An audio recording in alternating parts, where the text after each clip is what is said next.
आता बातमी मुक्ताईनगरमधून. मुक्ताईनगरात चंद्रकांत पाटलांची मुलगी संजना पाटील या विजयी झालेल्या आहेत. मुक्ताईनगरात भाजपच्या रक्षा खडसेंना हा धक्का बसल्याचा आपण पाहतोय.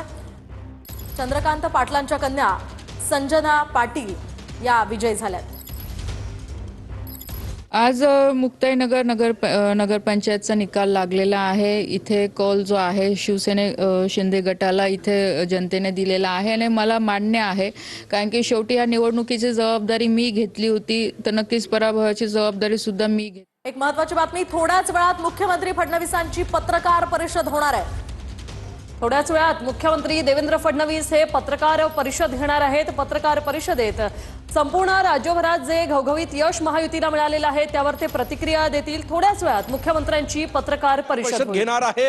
मुख्यमंत्री नेमकं काय बोलतात याकडे लक्ष लागलेलं आहे. ही संपूर्ण स्थानिक स्वराज्य संस्थांची निवडणूक जर आपण बघितली तर कुठेतरी मित्र पक्षच आमने सामने होते. काँग्रेस जी आहे ती 4थ्या क्रमांकावर आहे. ठाकरे गट आणि पवार गट 4थ्या आणि 5व्या क्रमांकावर आहे. त्यामुळे आज मुख्यमंत्री या पत्रकार परिषदेत काय बोलतात याकडे सगळ्यांचं लक्ष लागलेलं आहे.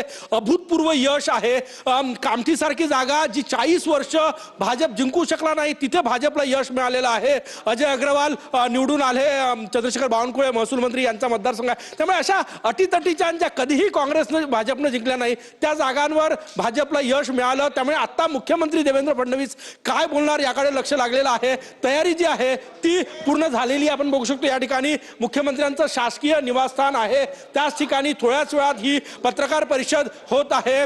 सगळ्यात महत्त्वाचं म्हणजे थोड्या वेळापूर्वी महाराष्ट्राचे मुख्यमंत्री देवेंद्र फडणवीस, केंद्रीय मंत्री नितीन गडकरी, महसूल मंत्री चंद्रशेखर बावनकुळे यांची एक बैठक झाली. नागपूर महानगरपालिका निवडणुकी संदर्भात बैठक होती. परंतु हा जो अभूतपूर्व यश मिळालं, इतका मोठा विजय मिळालेला आहे. 117 नगराध्यक्ष भाजपचे निवडून आले 288 पैकी.